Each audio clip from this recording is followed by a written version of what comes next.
Colombia. Hay una segunda vuelta para el 19 de junio. Vamos a hacer un enlace con Buenos Aires para conversar con el doctor Pablo Rojas Díaz. Él es consultor internacional en marketing político y en gerencia de campañas electorales, docente universitario itinerante en varias universidades. Tuve la suerte de seguir una maestría con él en la Universidad Menéndez Pelayo, a través de la virtualidad, cuando todavía la virtualidad no estaba tan avanzada como ahora. Estamos hablando del 2013, 2014. Él es un experto, es un analista, es además asesor en varios gobiernos de Latinoamérica, principalmente Argentina, Uruguay, Paraguay. Estamos en enlace ya con el doctor Pablo Rojas Díaz, que es amigo además de la casa, y lo tenemos después de un tiempo, pero creo que es necesario y provechoso porque vamos a tener una visión diferente de lo que está ocurriendo en Latinoamérica. Pablo, saludo desde Lima. Buenos días. Buenos días, un gusto saludarte. Gracias por la presentación, sobre todo por la renovación pública de amistad, que nunca deja de ser algo que se agradece. Que es necesario, además, creo. ¿Cuál es la visión, Pablo? Vamos directo al tema. Latinoamérica ha tenido en los últimos 15 años, quizás más, el experto eres tú, Pablo, de presencia en la más alta elección presidencial de los países a personalidades importantes, sobre todo de la izquierda, o ligados a sectores progresistas, con excepción de Nicaragua, que creo que ya está en otro escenario de dictadura. Pero no, la suerte no está muy bien para los que menos tienen, para los más pobres de Latinoamérica, por lo que estamos conociendo, y Perú es uno de ellos. Y Colombia se presenta como una alternativa diferente. ¿Cuál es la visión de la presencia de Gustavo Petro en una segunda vuelta que se va a dar en 2 semanas en Colombia, y las posibilidades de que, además de ganar, sea un gobierno que realmente refleje los intereses de quienes votan pidiendo cambios, que creo que esa es la palabra clave en todo este escenario electoral, Pablo? Gracias, Néstor, por la introducción. Realmente lo que dices es importante. A ver, siempre forzados un poco a generalizar, pero si tenemos en cuenta Latinoamérica desde los años 90 en adelante, una predisposición mucho más frecuente a que la política se mueva pendulante, dependiendo del escenario, se ha movido más hacia la derecha y la izquierda. En otros casos se ha mantenido por ahí moviéndose de derecha a izquierda, pero siempre en un rango centro del escenario político. Entonces, el caso de Colombia es un caso particular porque precisamente lo que ha ocurrido es que el péndulo político, por así decirlo, como le decimos a esto de la alternancia política entre gobiernos de diferentes ideas, ¿sí? No ha sido de repente el que ha demostrado una mayor amplitud, ¿no? Siempre ha tenido gobiernos más de derecha, ¿sí? Y no ha tenido un movimiento a la izquierda. Por eso es interesante de Petro, tiene que ver con esta especie de ruptura de una lógica de escenario colombiano, que por supuesto rompe con toda una historia, y es bien interesante. Digo, más allá de las que ayer tenía el analista colombiano, por cierto, muy acertadas y además muy conocedor del territorio y el terreno político actual, lo más interesante de esta cuestión tiene las discusiones que se abren. Quiero decir, no es para certero que Petro sea el próximo presidente de Colombia. Lo que se establece una agenda de discusión absolutamente innovadora. Quiero decir, Colombia hasta ahora no había competidores como en el caso de Hernández o Petro que discutieran sobre la temática que se está discutiendo. Si siempre la agenda de derecha, ¿sí? Estaba relacionado con, obviamente, otra agenda, el tema de derrotar al terrorismo, el tema del narcotráfico, el tema de la corrupción, etcétera. Lo que vienen a traer, o lo que viene a traer este escenario, es la oportunidad de discutir temática que no estaba en la agenda política de Colombia, y yo entiendo rompen con una inercia, ¿no? Una inercia histórica, y eso es lo más importante. Yo creo que más allá del resultado electoral, lo que se recupera en Colombia es un aire nuevo, ¿sí? De, se me permite, a el escenario latinoamericano o sudamericano, ¿sí? En el que el péndulo puede disponerse un poco de mayor amplitud respecto de las ideas que se tratan, ¿no? Un poco más hacia la centroizquierda o la izquierda de lo que históricamente estaba permitido. Y eso creo que es muy importante, sobre todo por la dinámica que va a dar a partir de una mayor participación popular como se viene dando. Claro, y esos aires nuevos se van enrareciendo por los actores, ¿no? Por los actores que el pueblo decide, el elector decide quién es su representante y que le falla en el proceso. Y los ejemplos lo tenemos, Perú es uno de los ejemplos.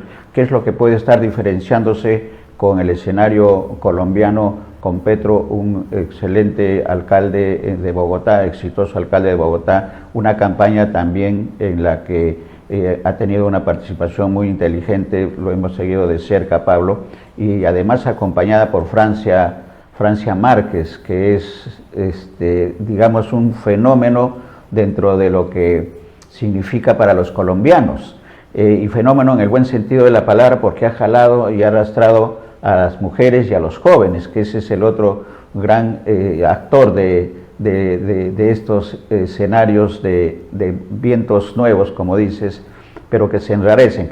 ¿Qué puede estar ocurriendo en Colombia que haga diferente la situación a otros escenarios latinoamericanos, Pablo? Bueno, a ver, una cosa que sí me gustaría comentar respecto de algo que decía recién, no quiero dejar pasar el detalle de lo que decías de Francia, básicamente por el hecho de que, fíjate, si retomamos un poquitito al pasado reciente, y digo porque sé que los seguidores de Tama tienen una cultura política bastante amplia, entonces si nos retrotraemos atrás, hace relativa en Chile, en el que Boric termina siendo electo presidente, el rol específicamente de las mujeres y de una en particular bastante similar al que Francia está teniendo en el caso de Petro, digamos, ¿no? Eso también es interesante, ¿verdad? Digo, hay un movimiento, si se quiere, feminista, quiero decir, en un colectivo de mujeres que tiene no solamente la arenga de algunos aspectos que uno podría llamar antimachistas, sino que tiene definido algunos objetivos y proyectos políticos y los lleva adelante con una agenda política cercana a la realidad. No es que en cuestiones arbitrarias o abstractas, ¿no? Hay cuestiones concretas y además terminan de alguna manera conduciéndose a un caudal político detrás de un candidato. Y en ese aspecto voy al de Perú. Como decíamos al principio, el problema grave que tienen los gobiernos progresistas, propuestas, tiene que ver después con las limitaciones que se encuentran a la hora de gestionar. Y en ese sentido, es claro, y lo habíamos dicho antes, el escenario político en Perú es bastante complejo en muchos aspectos. Hay un aspecto particular, seguramente lo deben ustedes leído, digo, en la prensa extranjera, en la que se trata particularmente esta cuestión de poder invalidar de algún modo constitucionalmente el mandato de cualquier presidente a través de el Congreso, y eso no deja de ser de alguna manera un limitante, aunque pareciera ser una herramienta interesante, pero como toda herramienta puede ser bien o mal utilizada. Digo esto porque independientemente de quién sea gobierno, si no hay una modificación tanto en la conducta política o la relación entre oficialismo y oposición en el Perú, o una modificación respecto de la Constitución con lo que tiene que ver con declarar vacante la presidencia con los motivos suficientes, en el sentido que lo dice la Constitución peruana, un condicionante muy fuerte para quien sea que fuera de presidente. Digo, podríamos pensar en Jesucristo o la Madre Teresa de Calcuta, digo, siendo presidente del Perú, y estarían expuestos a esa norma, digo, también explicada respecto del ejercicio, ¿no? Que deberíamos hablar un poco más profundo de esa cuestión. Ahora, yendo a la problemática del gobierno de Perú, claramente, como le decíamos hace un tiempo, todo durante la campaña y recién iniciado el gobierno, ¿no? Es que la campaña era amplia respecto de la generación de esperanza, pero era demasiado, te diría, poco preciso respecto de manejar las expectativas.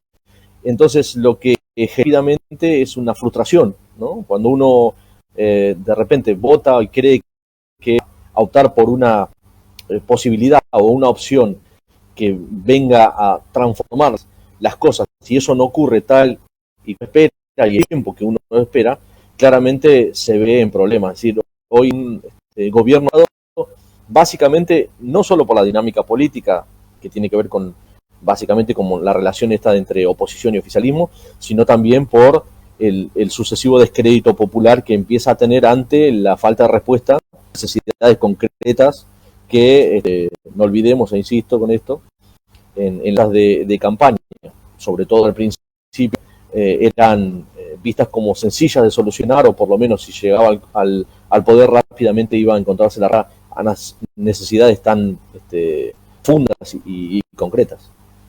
Sí, y el tema es que se van acumulando las expectativas frente a situaciones que no se dan. Y hay una lectura que quisiera que la precises, porque hay un avance, a pesar de los retrocesos o de la poca atención de los gobiernos, y hablando de Perú, con respecto a las necesidades urgentes de la población más pobre, pero hay un avance, una madurez, es lo que se aprecia, y coinciden algunos analistas también en esta apreciación, que hay un tema político, ideológico en el gobierno, pero al frente no tiene una posición igual, sino es una posición económica, un poder económico que maneja a quienes están en los grupos políticos que de partidos no tienen tal. Entonces, ¿cómo conjugar? Y la población se está dando cuenta, y se ha dado cuenta de eso, Pablo, de ese poder económico que está dirigiendo los destinos en el Congreso de la República y en algunos, hablemos de medios de comunicación de señal abierta, que abiertamente son oposición al presidente Castillo. ¿Cómo esa situación se va a dar también en las elecciones de octubre, que son elecciones a los gobiernos regionales, que deberían ser los socios políticos más importantes del gobierno nacional? Eso va a cambiar mucho la situación de Pedro Castillo. ¿Cuál es la apreciación desde Argentina? Porque además se vienen elecciones también en octubre, Pablo, para elegir a los alcaldes provinciales y distritales, que puede cambiar la estructura, pero con este escenario de un poder económico poderoso que está tratando de mantener sus privilegios en un escenario de corrupción, hace que la situación electoral sea bastante enraizada, por decirlo menos, Pablo. Sí, a ver, efectivamente, las cuestiones que siempre aclaro, creo que lo hemos hablado, Néstor, tanto en público como en privado. Lo peor que se puede hacer en un escenario político es, de alguna manera, no darle el crédito al electorado, y digo esto al todo electorado, al amplio electorado que participa respecto de eso de análisis. Cuando decíamos respecto de la disconformidad que hay o respecto de que un gobierno no cumpla con las expectativas que uno tiene, no por eso implica que toda la culpa la cual, o sea, en este caso el presidente Castillo, ¿no? Claramente la gente es capaz de analizar y lo analiza, y además lo tiene en cuenta, y por eso es que las definiciones después electorales no son tan sencillas, que frente a cualquier gestión, sobre todo una gestión de carácter progresista, se encuentra con el núcleo duro de poder económico que tiene cualquiera de nuestros países, que además ha tenido siempre el mazo de cartas, digo, ha manejado el juego como... Y lo que ha encontrado de repente con la vuelta a la democracia en nuestros países es que tenía que aprender a jugar cierto juego democrático, recuperar por lo menos un margen dentro del sistema político, y eso lo han hecho, por supuesto, a través de mecanismos muy fuertes como el manejo de la opinión pública, como bien decías, ¿no? El tema de cómo a través de los de alguna manera puede condicionar el humor político de los escenarios. Y en este caso es interesante observar cómo de alguna manera lo tienen en cuenta los electores. Es decir, es claro que cualquier elector en el Perú es capaz de decir, bueno, vamos a suponer a alguien que está enojado con el gobierno de Castillo, que habiendo votado, dice claramente este gobierno no ha podido cumplir lo que yo esperaba. También es cierto que se ha desnudado que el poder económico de cualquier tipo de reforma, digo. Y en ese sentido, ahí hay un humor político desafiante.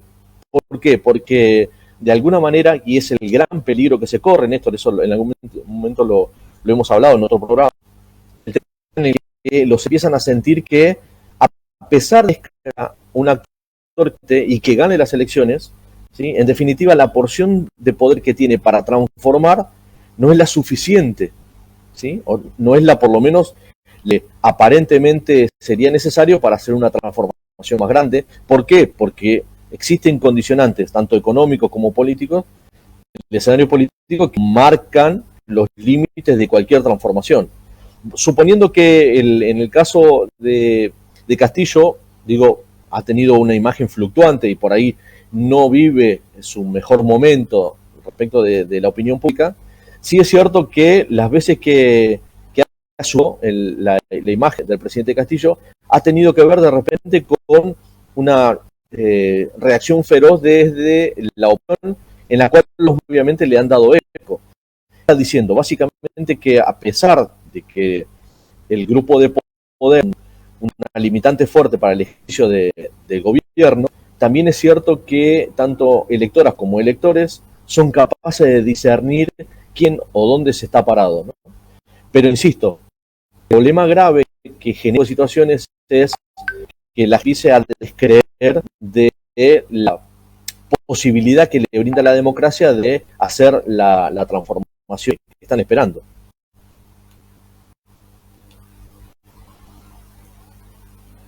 Digamos, el eje de opinión política y de decisiones futuras.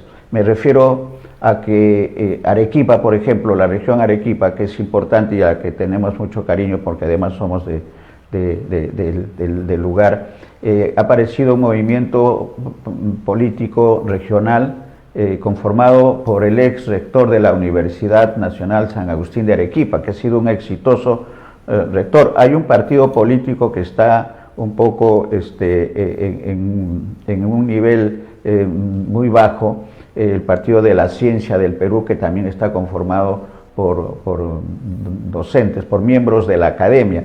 Pero en el caso muy puntual de Arequipa, Pablo, para el comentario, es que el ex rector de la Universidad San Agustín de Arequipa es actualmente el candidato del movimiento Yo Arequipa al gobierno regional de Arequipa, que por información que hemos tenido antes, el gobierno regional de Arequipa, la gestión ha sido peor que desastrosa, ¿no? O sea, está preso el gobernador regional, no han dado pie en bola, la expectativa de los arequipeños está viendo ahora a este grupo, porque no solamente es el rector, ex rector de la universidad, sino también son otros docentes. Uno de los docentes destacados es candidato a la Municipalidad Provincial de Arequipa, y en el escenario peruano la Municipalidad Provincial de Arequipa tiene un peso muy importante dentro de las ciudades como Trujillo, como Cajamarca, como Piura, como Tacna, entre otras ciudades importantes en las decisiones regionales. Estos movimientos regionales son una alternativa. ¿Cómo aprecia el consultor internacional en temas de marketing político la presencia de profesores, de docentes universitarios en la vida política para cambiar lo que se está haciendo, que desde nuestro punto de vista está haciéndose mal porque no está favoreciendo a los más pobres, Pablo? Sí, Néstor, a ver, esa es una cuestión. Aquellos que hayan tenido contacto con la filosofía desde Platón en adelante, con la discusión entre el filósofo y el filósofo, debería ser rey o no, pasa más o menos lo mismo. La academia ha dado buenos políticos, ¿sí? Sin embargo, no por ser del mundo académico, uno es mejor o peor respecto de gestión de poder, hablando de otras actitudes, ¿no? En ese sentido. Como bien hay una cuestión interesante que ver en eso, digamos, ¿no? El tema de los movimientos regionales, mejor dicho, todo movimiento político aparece, eso, hablando puntualmente de Arequipa, está dado básicamente porque existe una demanda. Quiero decir, la política es como el vacío, digamos, ¿no? Siempre tiende a ser, si no hay nadie que ejerza el poder, ¿sí? Automáticamente a alguien o algo que lo va a terminar ejerciendo. Y eso, mismo con las ofertas electorales. Es decir, las ofertas electorales no aparecen por voluntad, aunque muchos políticos quisieran que aparece por voluntad propia, sino porque existe el espacio necesario para que se dé este armado y que además la gente esté dispuesta a escuchar estos nuevos espacios. Por eso son bien interesantes. La cuestión, como siempre, es a partir de una gestión que debía, obviamente, relacionarse con otros niveles jurisdiccionales, como por ejemplo el gobierno nacional, ¿sí?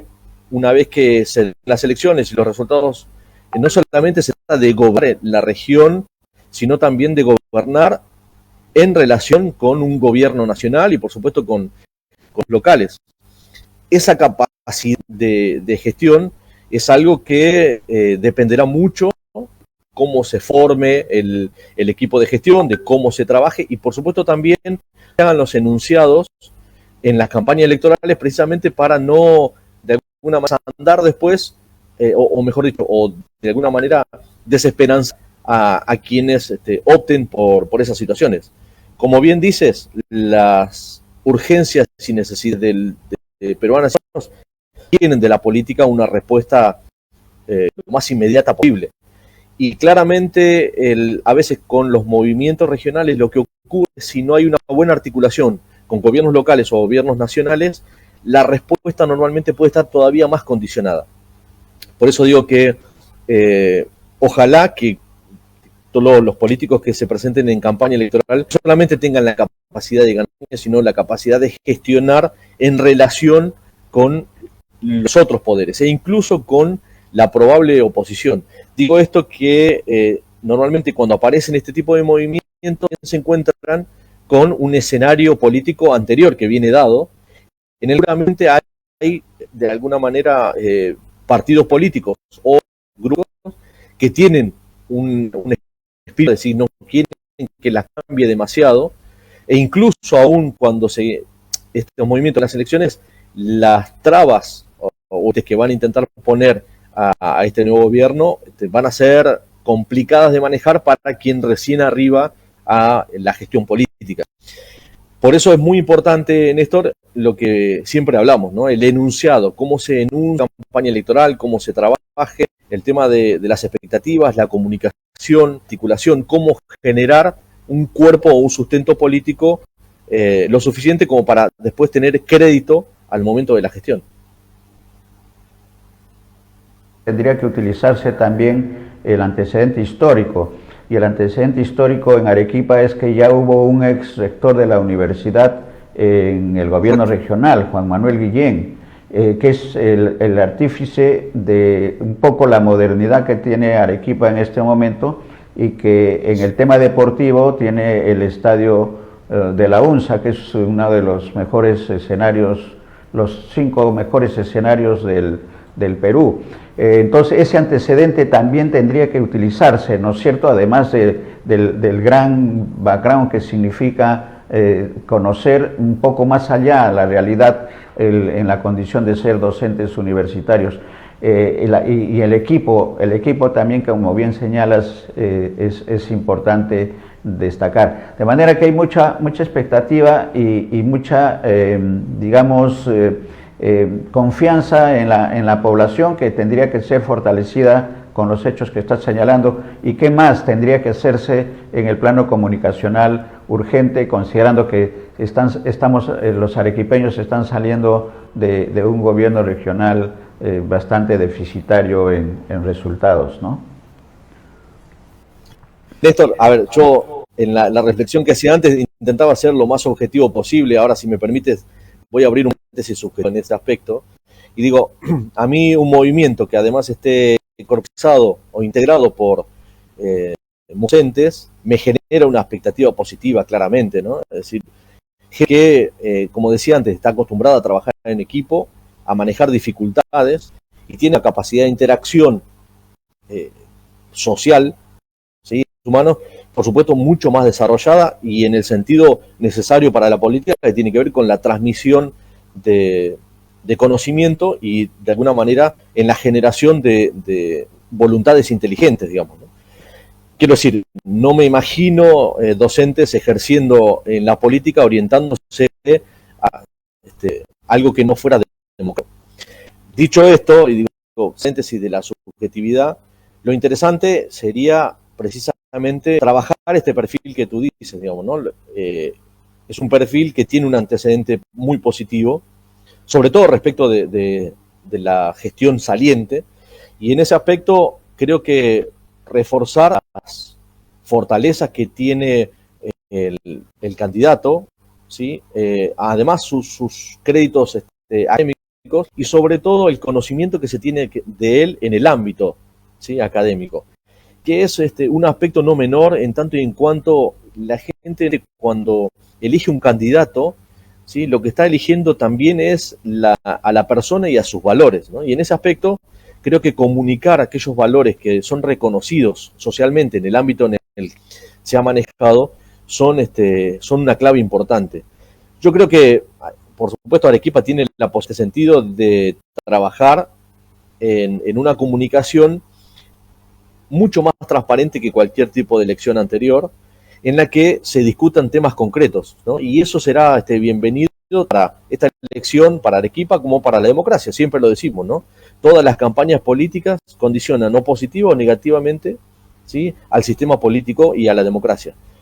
Con los condiciones que hablaba antes, creo que el aire nuevo, de movimientos nuevos, además con gente comprometida, en el caso de docentes, resulta algo bien, le agrega oxígeno o agua a un terreno que parece fértil para la generación de nuevas políticas y con esto respuestas para las peruanas y los peruanos que, como dijimos, están ávidos de respuestas concretas, ¿no?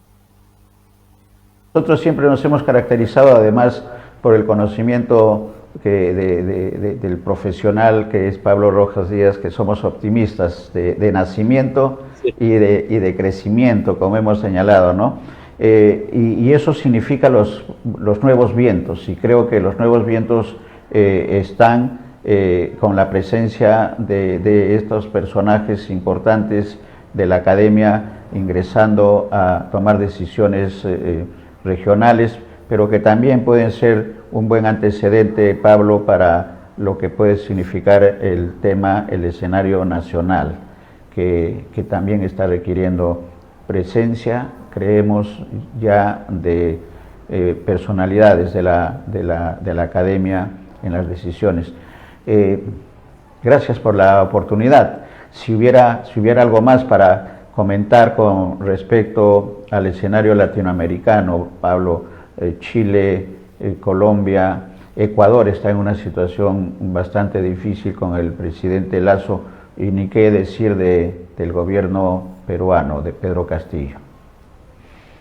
Sí, a ver, Néstor, que me gustaría rescatar fundamentalmente algo que normalmente nosotros, los países de habla hispana, no tenemos muy en cuenta, pero que cada vez tiene mayor peso en el desarrollo de los sistemas políticos latinoamericanos, y es el peso de los grandes países, digamos, ¿no? En este sentido, de México o el caso de Brasil. Y voy a hablar particularmente de Brasil, que aparentemente va hacia un camino en el que Lula da Silva aparenta ser el futuro presidente del Brasil, con desafíos al sistema democrático muy fuertes, ¿sí? Pero muy fuertes, con un personaje como Bolsonaro que por lo pronto casi diría es una especie como de Trump latinoamericano, ¿no? No sabemos cómo va a dar respecto de cuando llegue el momento institucional de dejar el poder, si tuviera que dejarlo, ¿no? Que lo que no sé si todo el público está enterado de las recientes encuesta publicada por una empresa, digamos, con un crédito importante en el sistema político brasileño como es Data Strategy, donde le dan un 80% de intención de voto a Lula da Silva y un 20% a Bolsonaro en el caso de que él efectivamente, como ha enunciado, vaya por la reelección. Las reacciones han sido por lo menos sorprendentes desde el punto de vista de la corrección política, ¿no? Que Bolsonaro no se caracterizó, pero digo, uno espera siempre cierto aprendizaje de quien está gestionando, y en este caso bastante troglodita respecto de las palabras y las expresiones que ha usado con respecto a esta cuestión, y ha dicho que en el caso de perder será difícil que lo saquen del Palacio de Gobierno, ¿no? Cual uno supone con sus antecedentes militares y demás, algo muy parecido a Trump previamente a dejar la... Ahora bien, ¿qué tiene que ver esto con el escenario latinoamericano? Bueno, claramente Lula da Silva implicará una especie de faro respecto de qué discutir en Latinoamérica y cómo pararse, ¿no?